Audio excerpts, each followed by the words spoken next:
Yeah, several people don't realize that sundown towns are alive and well today. I'm going to give you a look at some of them. So we're going to go to this map. Here's that same map. I'm going to go to the search and I'm going to type in a place called Syracuse, Ohio.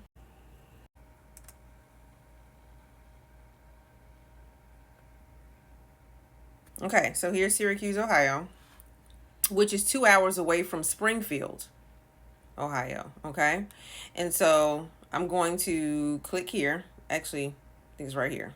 Is it right here? Yeah, right here.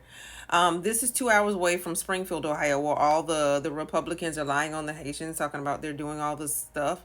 So Springfield, Ohio, is not a sundown town. It doesn't have a history, according to this map, of being a sundown town. But 2 hours away in Syracuse, Ohio, this was a sundown town. Okay, and it still is. Watch this.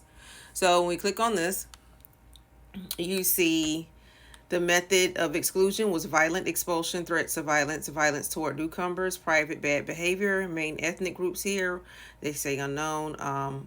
Group excluded, black. And then here are the comments of what would happen. Okay.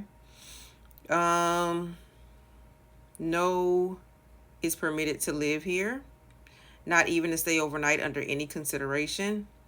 This is an absolute rule in the year 1905. Okay. So it keeps on going, going, going. And it has all the proof, all the legislation and whatever rules they had over there. So then we go over here and it gives you the sundown town stats. Was this a sundown town in the past? Surely. Was there an ordinance? Don't know. Sign? Don't know. Year of greatest interest? It doesn't have it. Still a sundown town? Probably. Then it gives this information: the amount of residents, total black, total native. We can even go to Eleanor, West Virginia. Okay. Um, this is a place, surely, yes, there's written evidence of it being a sundown town. Sign, don't know. Year of greatest interest, 1936. Okay. Still a sundown town? Probably. Okay. So method of exclusion, police or other official action. So the police are in on this. So just because, when you go and see those random unalivings from lynchings and stuff like that, and they say, "Oh my gosh, that was a suicide" and everything else, the police are in on it especially when it's in a sundown town. Okay, so you can't really go off of, "Oh well, the report says," okay, because guess who writes the reports? Okay, so you can't believe everything you read. But here we go. Another method of exclusion was reputation. Other main ethnic groups: English, black people were excluded.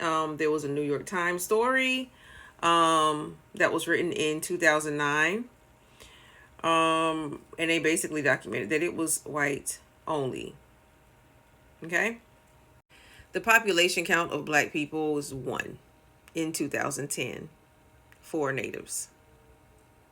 Now, like I said before, a lot of people think this stuff happened in the 1700s and the 1800s, and a lot of it did, okay? However, this went all the way up through the mid 1900s, and there's a lot of that chaos happening today.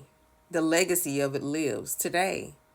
There's a place called Monk's Corner, South Carolina, where they would exclude black people, and yeah, in 1940, they shot up. You see that?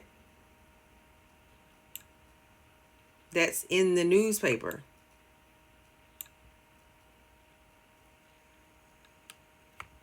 And I can even show you the news clipping. This actually happened, you guys. Wrote about it. Group is told they aren't allowed after sundown. They literally attacked a church excursion at Utahville Sunday night. They used shotguns for no reason except that they were there after sundown. Okay? They shot up church excursioners. They fired on them. Groups, carloads. Okay? They drove up 2 carloads of them. The excursioners fled into the nearby woods. Many were still missing when the bus left at 4:30 Monday morning. A mob of 500. They would always find an excuse. These were church excursioners, okay? They were on a trip and they would make up an excuse and they would rile up everybody just because they were there at sundown. So this is very real. This is very real. They will make up an excuse because, of course, you need an excuse, right? So, let's make up an excuse to do something to these people because they're here in our town after sundown. Even in the 1900s, the mid 1900s, this was in Del Mar, New York. So, in a lot of these towns, some of these towns are no longer sundown towns. Okay. Some of them are completely changed and transformed, but others still live on with this legacy, and you can tell it. You can just tell it. Um, I mean, the 1960s, they aren't that far away. I mean, people are still alive. These are our grandparents. These are our parents. These are people that are still alive today. Okay. So the legacy lives on. All right. So it just all depends on where you go. But yeah, I mean, as time goes on, I guess things will get better and better. But it all depends on who's voted in office.